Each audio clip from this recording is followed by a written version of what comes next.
ৰাইজ মোৰ ইউটিউববাসীসকল এতিয়া মই আছোঁ আপোনাৰ মিজোৰামত ভিডিঅ' দিব পৰা নাই আৰু আজি এটা দিওঁ বুলি ভাবিলোঁ আপোনালোকক এইটো দি আছোঁ ভিডিঅ'টো কথাবিলাক মোৰ বহুত স্পীড হৈ যায় মানে মই মানুহটোৱে অলপ লেহেৰীয়া হান পানী যেনেকৈ হেলাই দিলে ঘক ঘকে ওলাই আহে মোৰো সেনেকুৱা কথা ওলাই আহিলে মানে পানীৰ নিচিনা কিমান দূৰ আহি পাই হিচাপ নাই আৰু বাকী এতিয়া আপোনালোক বেছি ইচ্ছা নাই ৰাতিপুৱাই পুৱাই মৰ্ণিং প্লেচ এটা দিলোঁ লাল চাহ বনাই আছোঁ ইফালে দাদাক লৈ আহিছোঁ লগত এখেতে আৰু ইফালে লাল চাহটো বনাই আছোঁ ময়ে দাদাই চাই আছে উতলি গেল পূৰা হাই ফাই স্পেচিয়েলি গাড়ী এইটো আপোনাৰ পিছ ড্ৰাম আছিলে লোড পাদা যাই আছে আমাৰ ইয়াতে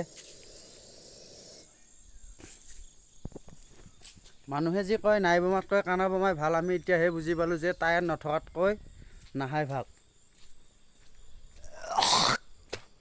বাকী আপোনালোকক দেখাই আছোঁ ইয়াতে আজি 6 দিনমান হৈ গ'ল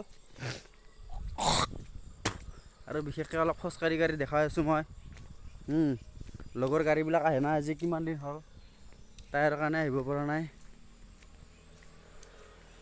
বাকী আমাৰ আংকুল আহি আছে আংকুলক মানে পোষ্ট এটা দিব লাগে আমি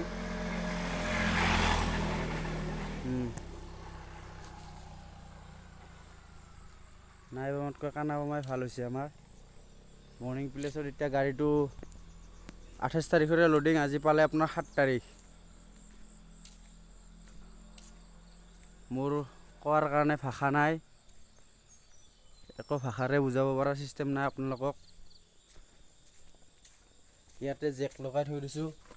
এইটো টায়াৰ ব্ৰাছ ইফালে মিনি জেক মাৰা আছে এটা ইয়াতে ব্ৰাছ হৈ আছে আপোনাৰ